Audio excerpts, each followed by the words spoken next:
So I'll record it.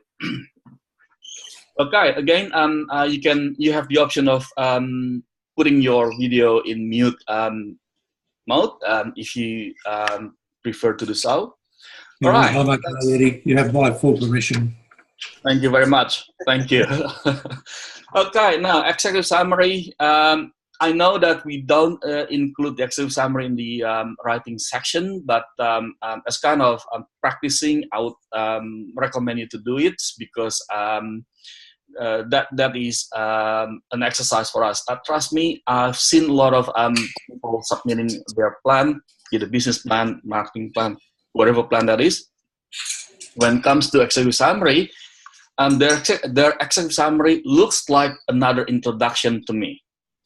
Okay, the purpose of executive summary is actually to give a snapshot of all aspects of all key aspects of the strategic plan. Therefore, we normally write it at the last. After we complete all other sections, then we come back to summarize it. We step back. What are the key points that we want to get across to our stakeholders, especially in this instance, the top management. Okay, so that's realistic. Eddie, is it realistic to try to contain that just to one page, and that makes sure it stays brief? Yeah, or is it absolutely. Aspects? Yep. Now, that is a good point that you raise. How long does an executive summary take? Well, if you write a report, right, then let's say 20-30 pages, and you write 1 or 2 pages of executive summary, that would be appropriate. That's kind of like that.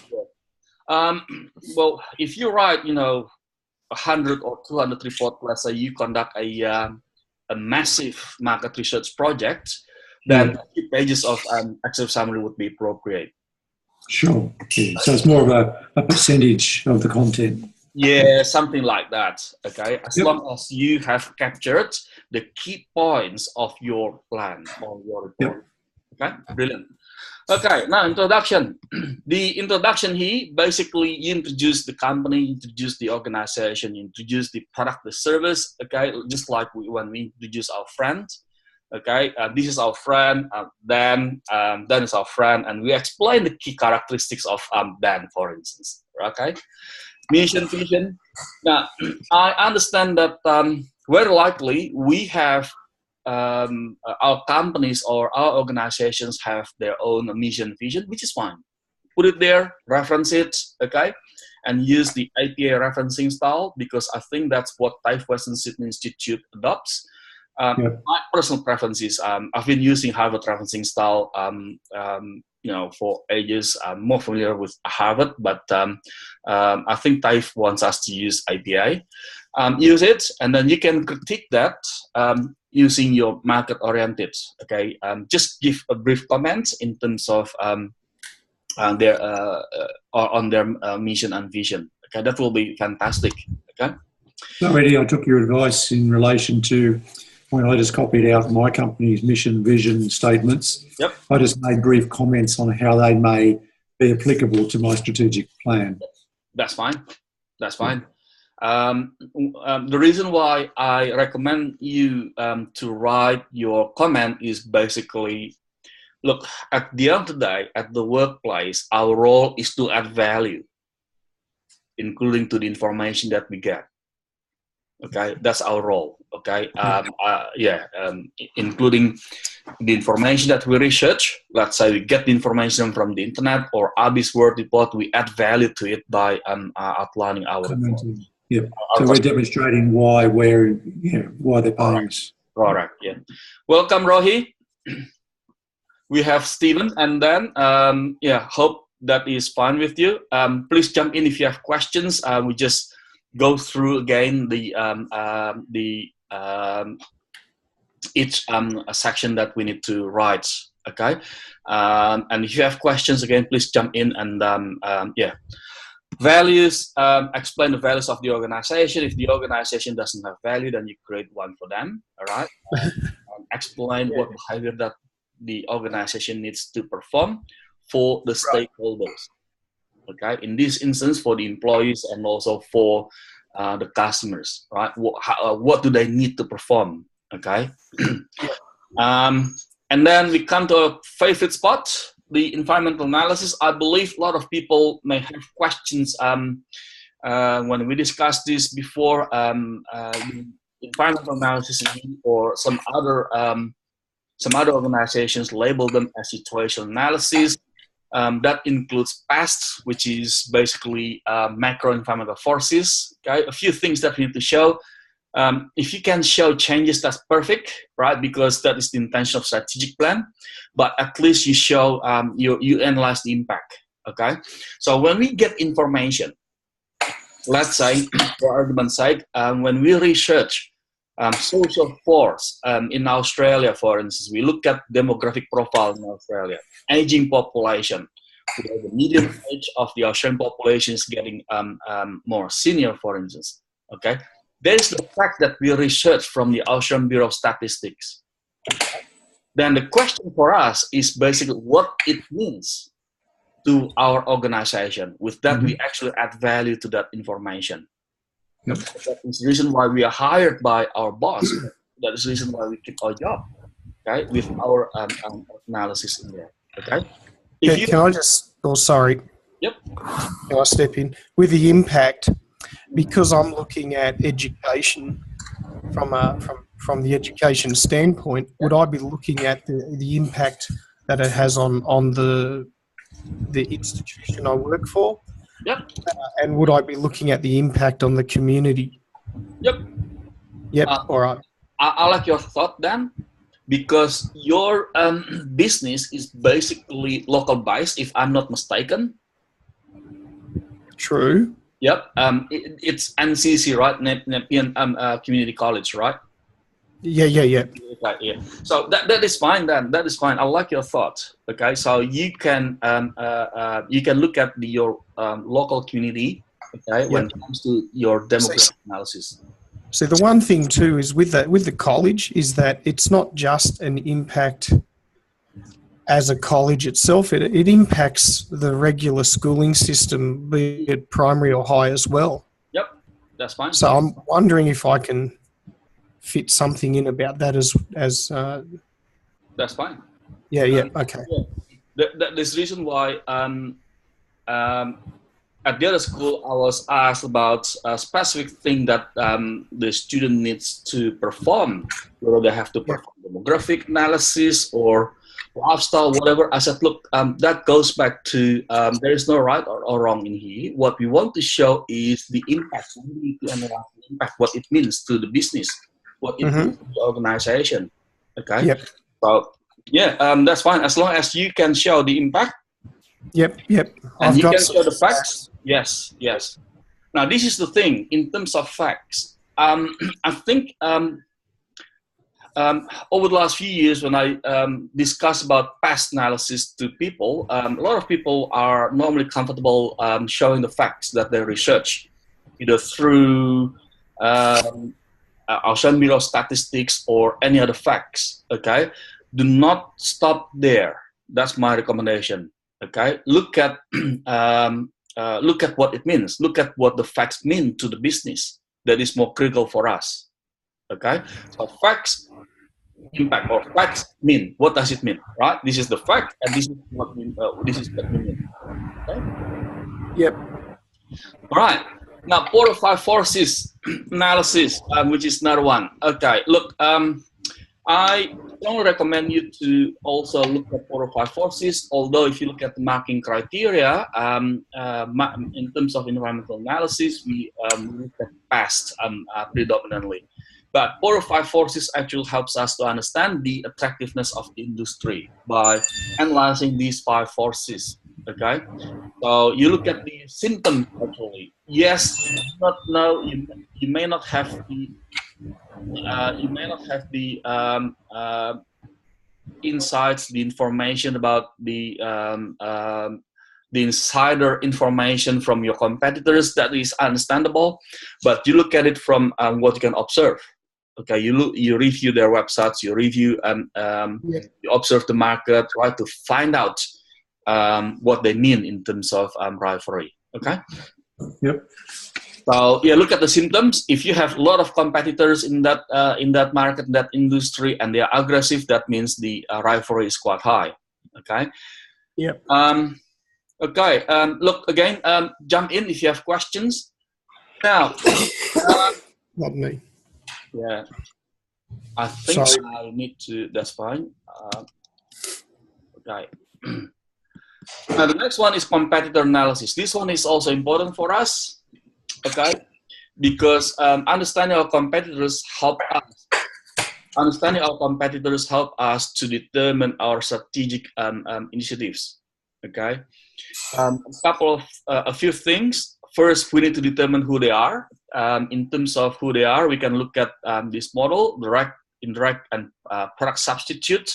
So you can, you can use this kind of diagram if you like. This one is product substitute actually. There you go. I'll change the font size to show the entire label. Okay. How do we determine direct, indirect, and product substitute? You can look at the need of your industry. Okay. What need that your industry satisfies, and then look at which one is closer to you satisfying that need. Okay. The closer they are, that means they are your direct competitor. Okay. And look at three major competitors. Look at what they are offering. Okay, in terms of what they are offering, you can look at, you can use these templates. The other thing is that if you use templates like this, I would appreciate and I would strongly recommend that if you can put comments or your highlights. Yep. Yeah. So product, price, place, promotion. What product are they offering? Look, your competitors may offer a lot of products, okay, which is fine. Okay, a lot of products, which is fine. What you can do is after you explain their products, okay, you can also put a brief comment in here or down or in your comments down here, explaining their flagship, okay, their major product or the major product of our competitor, product or service of our competitor. Okay, what are they? Okay, you explain them. Okay, price. If they offer a lot of products or services, you may find it hard to look at the price. Okay, now we don't want our plan to become a kind of price list. Okay, that is not the intention. So what you want to show is their major product in it, the price of major product, price of major products. Okay, and it can also be ranging from here to here. Okay, now in terms of B2B. If you are in business-to-business marketing, be careful because we don't want to be involved in the price fixing practice because it is illegal. Okay, so you may want to look at anything that they have published. If they haven't published their prices, then you need to look at you need to refer to your own observation on the market, whether they are normally 10% cheaper than you, just on par with you in terms of their pricing strategies or slightly more expensive. Okay, that's the type of thing that you also want to look at. Okay. Right, I think placements, which is basically their distribution, pretty straightforward. And promotion is also straightforward. What promotional activities that they have done. Okay. Now this one actually requires us to look at more into the industry and mapping them into the competitors. Okay, look at the key in the industry. Sorry. And you map the competitors, whether they're good or bad. So here we say high, let's say, and brand image as being innovative. I'm just giving you an example. Okay, they are quite high in here. Competitor 1, okay, competitor 2 is quite moderate in terms of brand image as being innovative, for instance. Distribution network, they are quite low, for instance. These guys are quite moderate again. Okay. I guess you're trying to display between the different competitors what are their, I guess what's their strengths and weaknesses versus other competitors. Correct. Now you may. Sorry. Got a question. When you're looking at the high and moderate or perhaps low, do we need to justify underneath any of that or the reasons for it, or can we just say it will be high or moderate or low? Yeah. And then when you put your comment, a brief comment is great. Right. Okay, brief comment is great, but just for the major ones. Okay, Yeah, the ones that you want to pick up. Let's say these guys, competitor one, they are quite good in terms of brand awareness. Their brand is quite popular, and their image is also quite strong as being innovative. Competitor two is not as strong as this guy in terms of brand image as being innovative, but you may I'll come back in a second, Eddie. Yep. I'll just mute. Yep. Okay. But you may also explain that competitor two has strong brand image as another one. Let's say brand image as being cool. Oh, I see the trends. Yeah. Yep. So that's another one. So here, let's say brand image as being cool, right? The second one. Okay. Brand image as being cool. This guys is not that high in terms of being cool. Low, because that is not their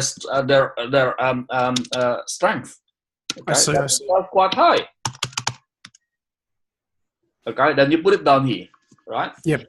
And this is actually a brief summary in terms of their strengths and weaknesses. Okay, so you explain again based on that. You distill that into their major strengths and weaknesses. You go back to your rating, your assessment on each competitor. Okay. Yep. All right. Now the other thing is that when you do this assessment, make sure that each of them should have at least one high and one low, at least. Okay. Okay. All right. Now the next one is customer trend analysis. This one here is quite quite fun as well to look at. Okay. So you need to look at their needs and preferences. Okay. What the customer's needs are, what the customer's preferences are, okay, and you also explain the trend of the customer's needs and preferences. Yeah. Yep. So in our case, we need clients, don't we? I mean, we need students. Yep. In your case, yes. You need to look at the trends. Of your students. Okay, these are the trends going forward. What would you see? In my case, what would be an example of the preference? Well, that may be challenging. Because I mean, I've got a few ideas, but I sort of want to sit on the fence a little bit. Right. What are your ideas? Okay. Well, now I'm off the fence. See, we need the numbers to run a classroom, obviously. Yeah. And preference for us is to get those. It's a need and a preference for us to get those numbers. But the preference that I think the numbers need is that they get value from the course that they're doing. Yep. Then you specify what value means. Let's say the needs preferences. They need training. Customers need training in relation to the industry requirement. Need training to qualify for jobs. Yep. Okay. Or you can also look at there's a growing trend of customers getting busy. Okay. Your potential customers or your potential students may be busy, so they may not be able to come to class. Therefore, they also consider of online. Yeah. Also, the other thing that crosses my mind is that they're looking at proficiency. So they're thinking of well, they're not thinking of it. They're actually doing it, and it'll slowly go across the whole board where you're responsible for your own professional practice. So you do 100 hours of extra study in whatever fields. Yep. You know. So then I think what you need to ask yourself is to address this. You need to ask yourself, why do they come to your class? Yep. Okay. Oh, that's very easy. Their needs, because their needs are basically part of the problems that they want to get solved. That's right. That's why they come to you. Yep. Okay. Yeah. Brilliant. Now, business performance. This one here is about the sales data. Okay. I do not put any specific suggestion in here because I understand that the data that you guys work may be different. right? Because that goes back to the organization that you work for, okay? But here you can use graph, okay? Either line or bar or column graph, all right? That's fine, right? Show that graph, and the main point after you show the graph is the story, right? Your comment, okay? Yeah. What drives this growth? Okay, when you, let's say you launched this product 2 years ago, right? It was a slow start, and after that it shows some increase, and after it dropped again because, for instance, your competitors come in offering something else. Okay. But just making a comment, Eddie. Yep. Based on Wednesday night's comment, just, I guess, don't assume that somebody looking at the graph will immediately recognise what it's supposed to say. You're probably wanting to make sure that we're spelling out the bleeding obvious, Absolutely. even though it might be obvious. Absolutely. There are two objectives, actually, when we write comments on each graph, and thanks a lot, Stephen, for bringing that topic. The first one is to show that we digest the numbers, we give our interpretations, okay? Right, look, when I was when I received that kind of thing from my direct report, and we asked from my direct reports actually at the time, I appreciate that, because that means that person has attempted to give the insights behind the numbers, okay? Right or wrong is not a thing. Then it is something that we can always discuss. Okay. The second purpose is that helps the audience to understand what we try to convey, especially when it comes to PowerPoint presentation. Sometimes the audience may lose our communication in a second. They may lose. Okay, what was that? Okay, and we help them by putting our comments on the graph. Okay. And I guess your comments can also steer them in a consistent direction to where you're wanting your outcomes to start to demonstrate solutions. Yeah, absolutely. That's also another thing that we can achieve. Okay. Yep. All right, and ideally you have the sales data by product by area, but at least to address the task, if you can show your sales data, okay, at least, okay, that would be fantastic. Now, if you can also put it in the BCG matrix, that helps you, okay? But again, to address this task, at least your sales data, this is something that you need to show, okay? If you can show the other things and you can slice and dice with BCG matrix or similar matrix to BCG, that's perfect, because that helps you to understand which area that you need to improve, which area that you need to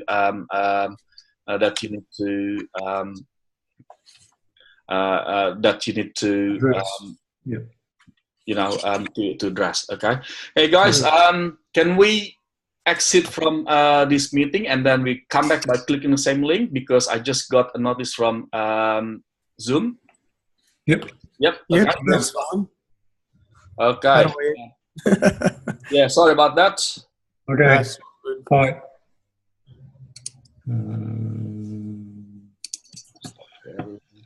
Okay. I think that's